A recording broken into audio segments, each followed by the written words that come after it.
जय श्री राम। श्री राम पुरुषोत्तम श्री राम नवमी विशेष। आज के वीडियो में हम लोग जानेंगे श्री राम के जीवन के बारे में, जो काफ़ी इम्पोर्टेंट वीडियो है सभी हिंदुओं के लिए, विशेषकर जो श्री राम के भक्त हैं। श्री राम नवमी हिंदुओं का एक प्रमुख त्यौहार है। यह त्यौहार हिंदी के प्रथम माह जो है चैत्र, उसके शुक्ल पक्ष के नवमी तिथि को मनाया जाता है। यह त्यौहार श्री राम के जन्मदिन के उपलक्ष्य में मनाया जाता है, यानी राम के जन्म दिवस को हम लोग श्री राम नवमी के रूप में मनाते हैं पूरे भारतवर्ष में हर्ष और उल्लास के साथ। तो इस वीडियो में हम लोग जानेंगे श्री राम के जीवन के बारे में विस्तृत रूप से। श्री राम त्रेता युग में अयोध्या के राजा दशरथ और माता कौशल्या के पुत्र थे। वे विष्णु के 7वें अवतार माने जाते हैं, जिनका जन्म पृथ्वी से अधर्म और असत्य को समाप्त करने के लिए हुआ था। रामायण में महर्षि वाल्मीकि ने उनके जीवन का विस्तार से वर्णन किया है। राम का जीवन आदर्श पुत्र, आदर्श पति, आदर्श भाई और आदर्श राजा का उदाहरण है। तो फ्रेंड्स, यदि आप इस चैनल पर पहली बार विजिट करें तो प्लीज़ चैनल को सब्सक्राइब कर लें। भगवान राम बचपन से ही शांत स्वभाव के वीर पुरुष थे। धर्म के मार्ग पर चलने वाले राम ने अपने तीनों भाइयों के साथ गुरु वशिष्ठ से शिक्षा प्राप्त की।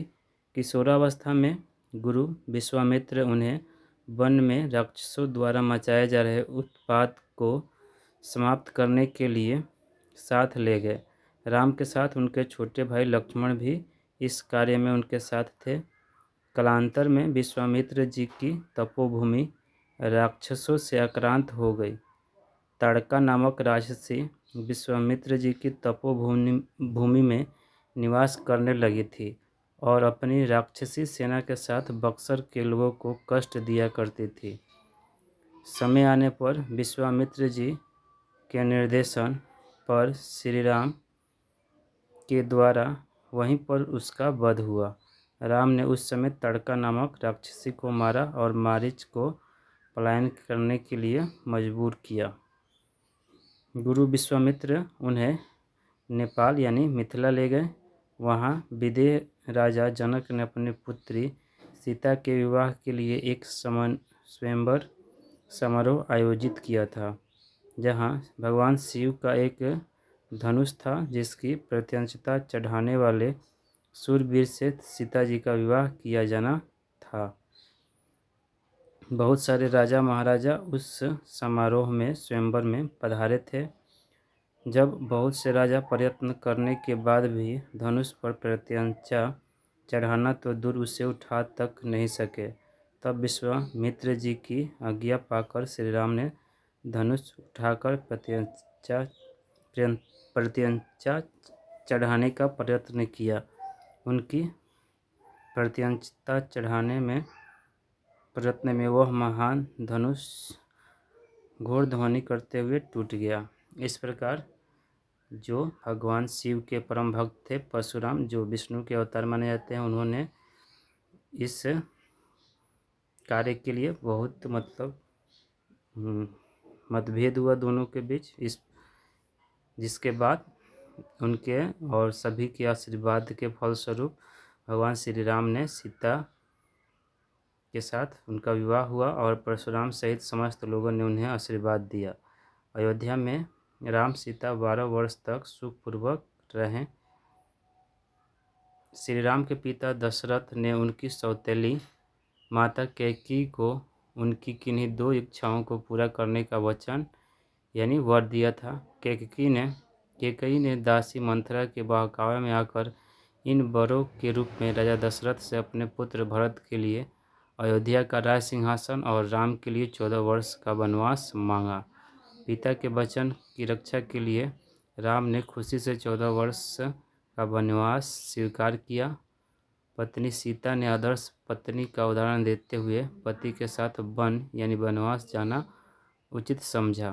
भाई लक्ष्मण ने भी राम के साथ 14 वर्ष वन में बिताए। भरत ने न्याय के लिए माता का आदेश ठुकराया और बड़े भाई राम के पास जाकर उनकी चरण पादुका खड़ाऊ ले आए। और फिर इसी से ही राजगद्दी पर रखकर राजकाज किया। रामायण के अनुसार जब राम, सीता और लक्ष्मण पंचवटी के निकट कुटिया में थे, तब एक स्वर्णिम हिरण की वाणी सुनकर पर्णकुटी के निकट उस स्वर्ण मृग को देखकर देवी सीता व्याकुल हो गई। देवी सीता ने जैसे ही उस सुंदर हिरण को पकड़ना चाहा, वह हिरण या मृग घनघोर वन की ओर भाग गया और राम उसके पीछे गए। इसके उपरांत राम ने सीता की रक्षा के लिए लक्ष्मण को वहां ठहराकर वे हिरण के पीछे भागे, लेकिन सीता के कहने के बाद लक्ष्मण राम के पीछे चल दिए, लेकिन उन्होंने लक्ष्मण रेखा खींच दी थी। इस प्रकार रावण साधु का भेष बनाकर इस अवसर पर सीता का छल पूर्वक छल कपट से हरण कर लिया। सीता की खोज में राम सिलोन या श्रीलंका जाने के लिए 48 किलोमीटर लंबे 3 किलोमीटर चौड़े पत्थर के सेतु का निर्माण करने का उल्लेख प्राप्त होता है, जिनको हम सभी राम सेतु कहते हैं। सीता को पुनः प्राप्त करने के लिए राम ने हनुमान, विभीषण और समस्त वानर सेना, जो किष्किंधा के राजा थे, सुग्रीव, उनकी सहायता से रावण के सभी बंधु बांधव जैसे कुंभकर्ण, मेघदूत और उनके वंशजों को पराजित करने और मारने के साथ वे लंका पर विजय प्राप्त की और लौटते समय विभीषण को लंका का राजा बनाकर अच्छे शासक बनने के लिए मार्गदर्शन किया। श्री राम ने अपने राज काल में न्याय और सत्य को प्राथमिकता दी। रामराज एक ऐसे आदर्श शासन का प्रतीक है जिसमें हर व्यक्ति सुखी और सुरक्षित था। उनके इस दृष्टिकोण से हमें सीखने को मिलता है कि एक सच्चा नेता वही होता है जो प्रजा के हितों को सर्वोपरि रखे, यानी सबसे पहले प्रजा के लिए कार्य करना चाहिए।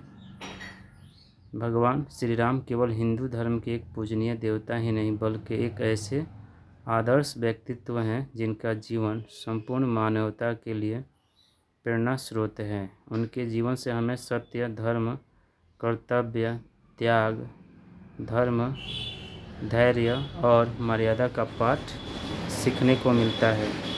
अगर हम श्री राम के बताए मार्ग पर चलें तो हमारा जीवन भी सफल और सुखमय बन सकता है।